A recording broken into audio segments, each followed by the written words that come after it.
Lihim ng liham. Ang pinakamakulit na girlfriend mo sa balat ng radyo. Isang magandang morning sa inyong lahat! Ako pa rin po nag-iisang girlfriend mo sa radio. My name is Lindsay. Makulit pero may puso, handang makinig sa mga kwento mo. Alam mo, feeling ko kailangan mo na siyang iwan kasi it doesn't make sense. Ang kwento sa lihim ng liham.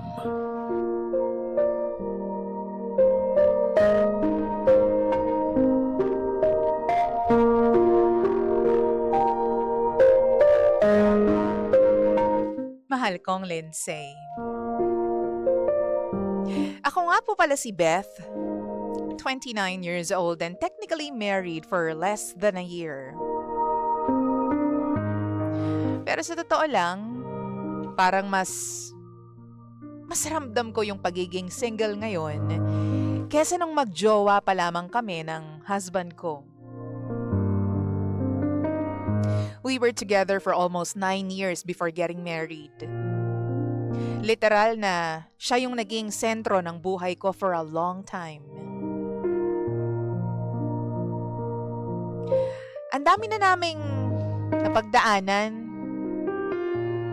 Alam mo yung pamilya, pera, trabaho, barkada. Lahat yata ng problema, dinaanan na naming dalawa. Kaya naman nung natanggap siya sa isang training program sa abroad, naniwala ako na yun na yung next chapter namin bilang mag-asawa. Bago siya umalis, sobrang dami naming mga plano.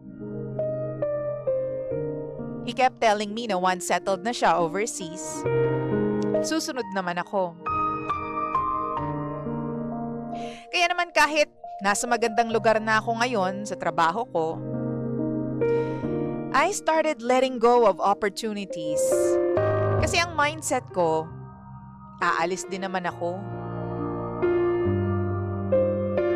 Nag-asikaso na ako ng mga papel, updated IDs, tapos nag-start na akong mag-process ng requirements for migration. Pero pagdating niya ng abroad, parang may napindot na switch. Parang may nagbago. Bigla na lang naging cold, kumonti yung mga tawag, kumonti yung mga update. Kapag nagtatanong ako tungkol sa plans namin, ang babaw palagi ng mga sagot niya.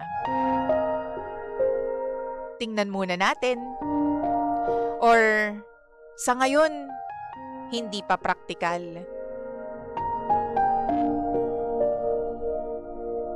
Nung una, syempre hindi ko pinapansin. Tinatanggap ko lang kasi alam ko nga na siguro nag-a-adjust pa siya.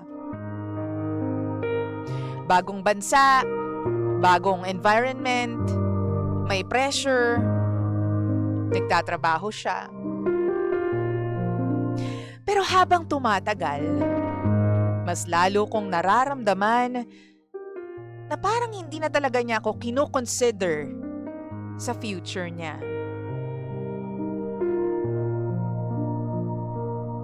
Isang gabi, DJ Lindsay, nag-away kami. Kasi tinatanong ko siya eh. Tinatanong ko kung gusto ba talaga niya ako na pasunurin o hindi na. Para maayos ko rin yung career ko dito sa Pilipinas. Hindi yung lahat naka-hold. Tapos ang sabi niya sa akin agad, hindi ko maintindihan kung bakit minamadali mo. Nung time na yon, natauhan ako. Nasaktan. Siyempre, nalungkot. Kasi yun naman yung plano namin simula nung umpisa pa, di ba? Ayaw niya ba akong makasama? And then, mas lumala pa. Meron kaming kaibigan na nag-send sa akin ng screenshots from social media. Pictures, conversations. May isang babae na madalas niyang kasama. Nandun din sa abroad ngayon. Tapos madalas kong napapansin yung coffee dates, road trip, tapos random selfies. Tapos yung captions and comments nila parang sobrang pamilyar. Tapos alam mo yun, yung parang meron silang napapagkasunduan na sila lang yung nakakaalam. Para silang naglalandian. I tried ignoring it, pero ayoko naman magmukhang paranoid and bitter na wife. One time habang magka-video call kami, merong pumasok na notification from the same girl. Itong babaeng pinoproblema ko. Tapos na-curious ako, so chinek ko. Public profile eh.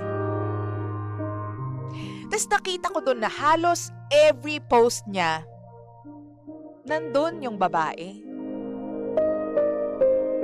Tapos may inside jokes and comments silang dalawa.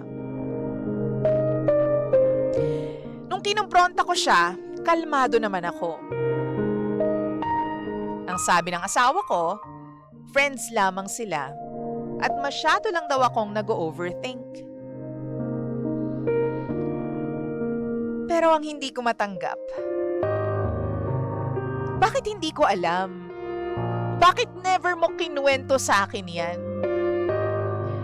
At ang pinaka nakakainis dito, bakit parang may alam yung ibang tao about sa'yo dyan sa abroad kesa sa akin na asawa mo?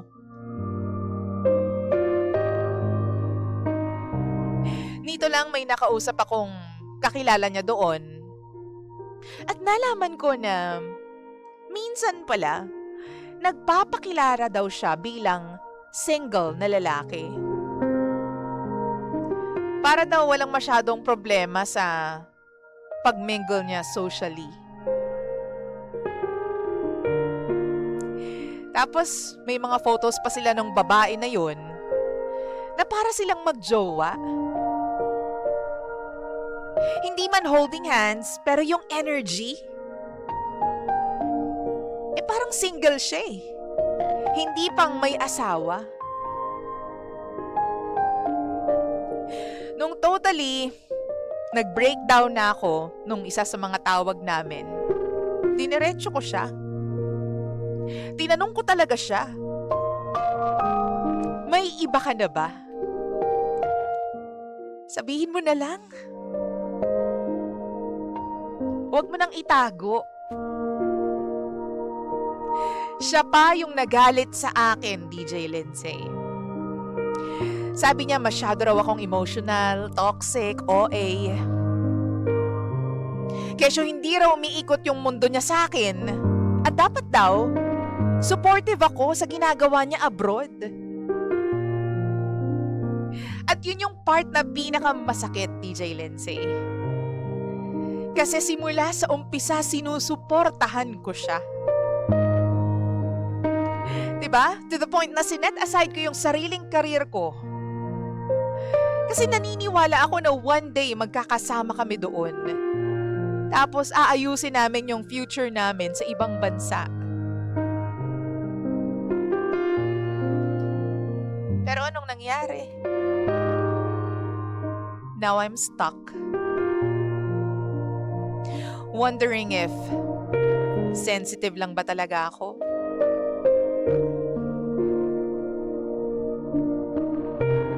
O baka naman slowly, lumalayo na sa akin yung asawa ko. Habang pinapamukha niya sa akin na ako talaga yung may problema sa aming dalawa. Nararamdaman kong meron naman talaga. Pero ayaw niya lang aminin sa akin kasi hindi niya kaya. Di ka na naman